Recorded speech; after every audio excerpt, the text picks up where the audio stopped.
ak itam Maroc jëm ci CHAN 2025 Mbaye Jacques bu fekkee mën nga ñu fekk si ci plateau bi ñu rek daal di amal li nga xam ne nag moom moo di waxtaan bi mu mel ni voilà exactement donc match baa ngi noonu diggante réew bu Sénégal ak itam réew bu Maroc match wi nga xam ne ñu ngi ko doon amal Mbaye Jacques la ñuy xaar mu fekk suñu ci plateau bi ngir ñu wéyal li nga xam ne nag moom moo di waxtaan bi ngir mu wax ñu jàngat bi nga xam ne daal dina koy am ci match bi nga xam ne démb série daal dinay tax ñu rek daal di koy ñàkk Mbaye Jacques fekk si nañu ci plateau bi donte taxaw na fële ay simili donc maa ngi lay nuyu bu baax baax grand di la bàyyi nga nuyu ak mbokk téléspectateurs. waaw Cheikh Tidiane maa ngi lay nuyu di nuyu pratiquement tous les téléspectateurs di nuyu aussi toute la famille en tout cas du groupe Futurs Médias.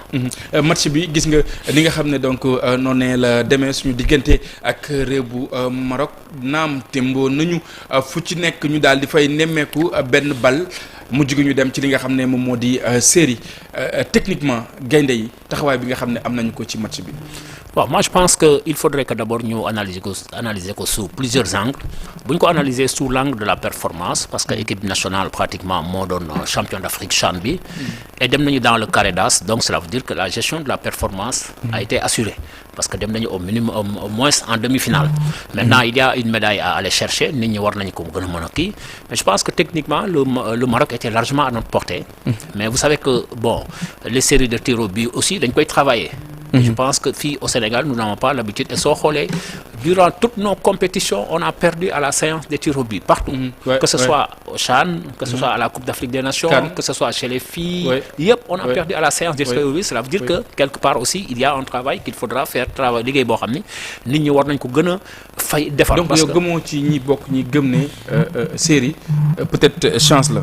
Non du chance dañ koy travailler. C'est comme ni ñuy travailler léegi coup franc occasion la. Corner occasion la. Donc du chance parce que tu es seul devant le gardien. Donc série tir au but occasion de but la. Donc moi je pense que nit ñi war nañ ko di gën a mën a travailler comme ça ñu xam ne ëllëg kat sa mooy lii dafa bokk ci football dafa bokk ci wareef ni penalty bokkee ci wareef ni coup franc bokkee ci wareef ni corner bokkee aussi ci football. Donc moi je pense que quelque part c'est vrai que dafay am na benn coup de dé benn bu loo xam ne coup de chance la mais aussi da ngay liggéey pour ay automatisme yoo xam ni am na ñoo xam ni kenn du xalaat ñu raté penalty parce que bu ñu ko yoree da leen di wóor ni lii dañ koy assurer.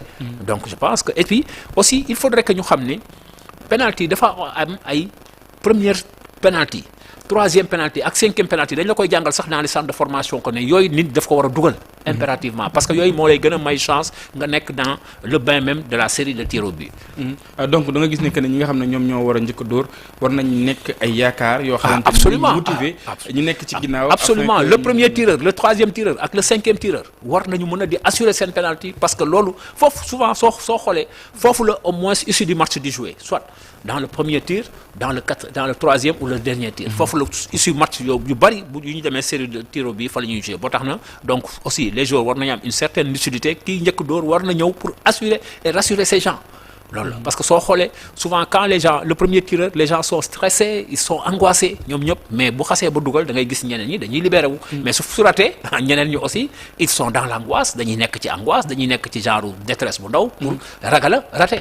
Voilà. mais jàppoo ne ginnaaw bi ñu ñàkkee lu ci mel ni yenn ci ay jongante yoo xamante ni réew bu Sénégal yor na drapeau bi lu ci mel ni par exemple ay CAN bi ñu gis ne ay tiro bi moom moo tax ñu ñàkk ko ndax waruñu woon mën a dabe laata CHAN bi di ñëw ñu tàggat ndaw ñi wala gaynde yi ci lu soxal wàllu dóor penalty. Non d'accord naa ci li nga wax mais xam nga aussi nous on n'est pas dans l'environnement on est dans la périphérie. xamuñu ndax entraîneur bi travaillé na lool wala déet parce que boo tax mënuñu ci sori et puis mënuñu ci def un jugement. mais li nga wax mooy li am. équipe nationale soo di tàggat ngay dem tournoi da ngay préparer wu à toutes les situations.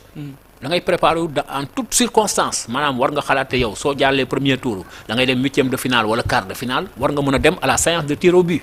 Donc par exemple démb le match là soo ko xoolee da ngay xool ni match bi ça va se jouer sur un coup de dé mais malheureusement aussi quelque part aussi on a été pénalisé par l'arbitrage il faut savoir. Il faut avoir le courage de le dire. ñun suñu match yëpp soo xoolee souvent quand on les perd c'est sur la base d'un mauvais arbitrage ou bien sur la base d'un arbitrage très partisan. Et démb ce que nous avons vu vraiment. ñu bëri ñu ne arbitre bi peut-être dafa far. Non absolument parce que démb moom lii loolu c'est flagrant on a vu par exemple l'expulsion tu reviens sur la faute et ensuite tu reviens sur le carton loolu daf lay wan ne rek des fois aussi ñun on a a toujours eu ces problèmes-là avec l'arbitrage aussi, l'arbitrage africain. Et c'est problématique, Afrique da ngay gis yi situation yu mel nii. mais gaynde Sénégal yi bu ñu defee taxaw seetlu ci ñoom anam bi nga xam ne donc noonu la ñu dooree yenn ci match yu njëkk yi ba egg fi ñuy yegg donc seen performance boo ci doon taxaw s'il y a des choses yu ñu war a joyanti wala yu ñu war a defaraat ci équipe bi. bu fekkee ne am na lu ñu war a defar équipe bi c'est l'efficacité devant les buts.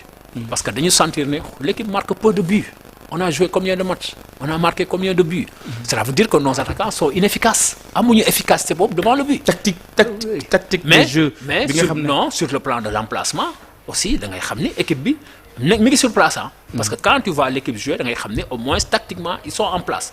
Mais malheureusement ci kanam ngay sentir inefficacité bi devant le but. Et je pense que loolu ci attaque bi waaw du tey.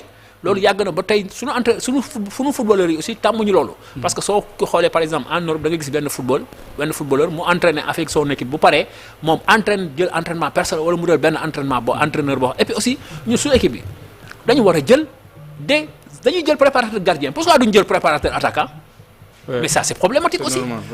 On prend un préparateur gardien. bu fekkee efficacité bi si attaque bi lañ koy gën a nemmeeku inefficacité bi. On a de bons attaquants yoo xam qui ont joué dans l'équipe nationale. Il y a Diouf, il y a Amara Traoré et tant d'autres que je peux citer. Mais pourquoi ne pas prendre dans chaque sélection un préparateur des attaquants? Et ça existe dans toutes les sélections nationales. Dañuy jël des gens yoo xam ils sont là que pour la défense, ñii ils sont là pour l'attaque, ñii ils sont là pour le gardien.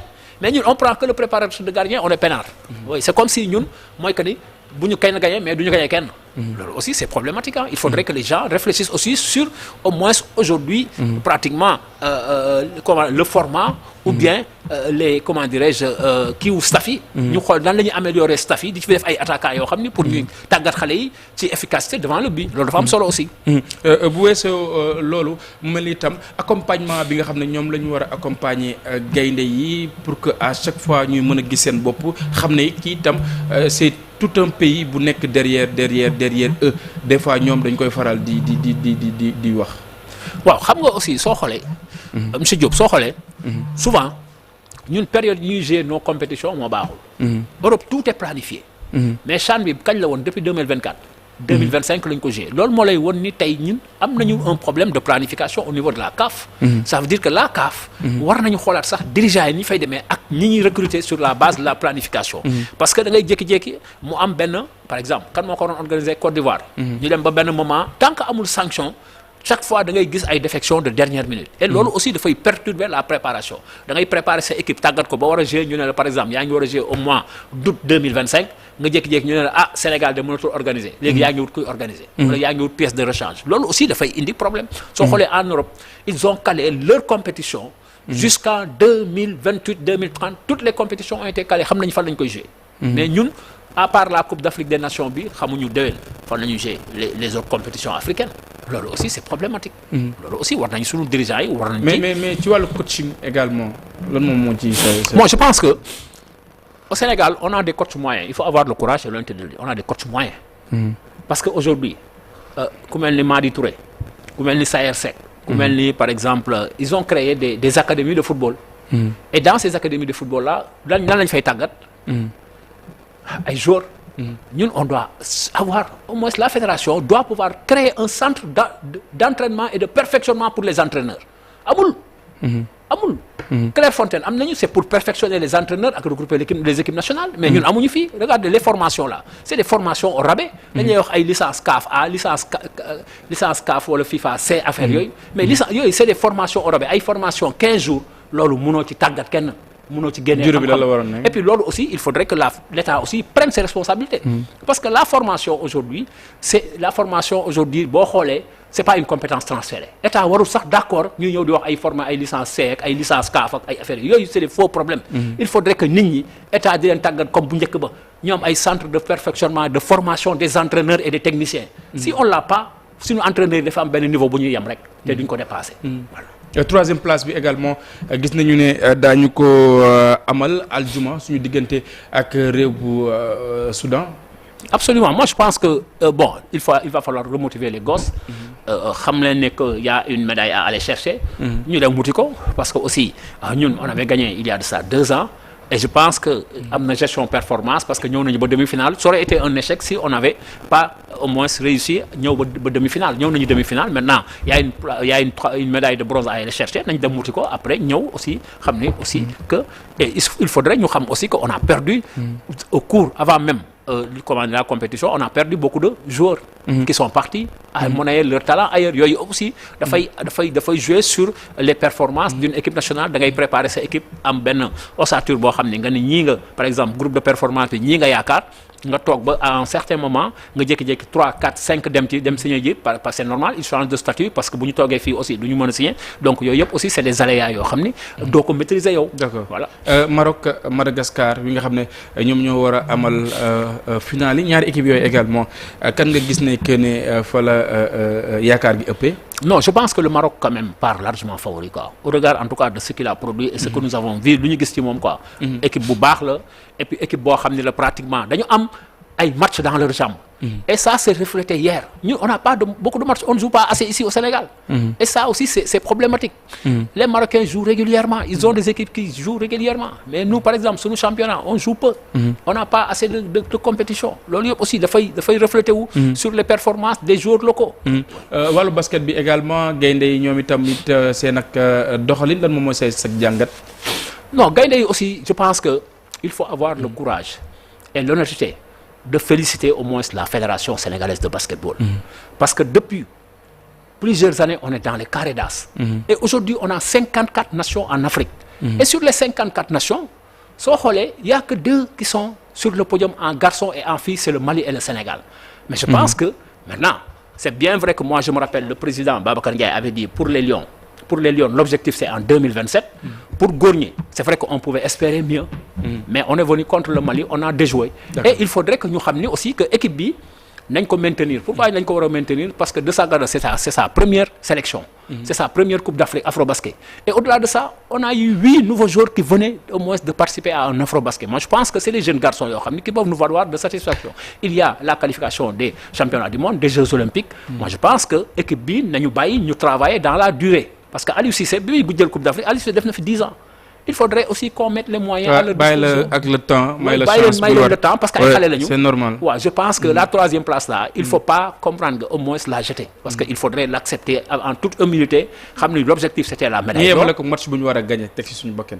Ñu yemale ko match bu ñu voilà ñu yemale ko match bu ñu war a gagner teg suñu bakkan xam ni comprendre que nous aujourd'hui soo xoolee depuis ñun basket lan lañ doon jël ay 7e 8e 9e. Regarde les statistiques, moi je peux donner tout sur les statistiques, mais depuis que Babacar Ndiaye est venu, on joue chaque année au moins les demi-finales, on est 3e ou 4e. Et je pense que ça aussi, au moins il y a un travail qui est en train d'être fait. Il ne faut pas se précipiter, parce que le sport aussi, l'État donne beaucoup de moyens. L'État accompagne. Il faudrait que les gens soient patients, aussi ni li ñuy liggéey non la ñeneen ñi di liggéey aussi. Xëy na ñeneen ñi ñoo leen rawoon mais mënuñu di leen raw. Tey regarde le Brésil, depuis combien de temps il n'a pas remporté une Coupe du Monde. Regarde récemment la dernière Coupe du Monde de basket quand moo gagné Allemagne moo surprendre les États-Unis. Donc moi je pense que il faudrait pas que les gens se précipitent. Nañu liggéey xam ni sport bi il y a de bons dirigeants, il y a de bons techniciens, il y a de bons joueurs. Ñu jàppale leen aussi ñu xam ne aussi ñun ñoo war a gëm ni sunu sport baax na ñu accompagner leen pour ñu réussir. Moi je pense que l'équipe nationale du basket là il faut les féliciter le président de la fédération, féliciter les entraîneurs, les techniciens, les joueurs et féliciter en tout cas tout le monde parce que aussi 4 nga placer 2 équipes en demi-finale masculin et féminin c'est pas donné à n'importe quelle nation. On est 54 nations en Afrique. jaajëfal gaynde yi yëpp ñi nga xam ne nag ñoom ñooy yor drapeau réew mi saa su ne jaajëfal la yow également Mbaye Jacques amoon mbégte bokk ak yow plateau bi ak bi la jotaay. jërëjëf maa ngi leen di gërëm di leen sant. jaajëfal ko bu baax a baax mbokk yeeg si nañu beneen ponk ci jotaayu xibaar yi li gën a fës ci li yéenekaay yi xëy fësal. jërë ngeen jëf ñollu ji di drogue bi ni mu mel ci réew mi jéggi na dayo li koy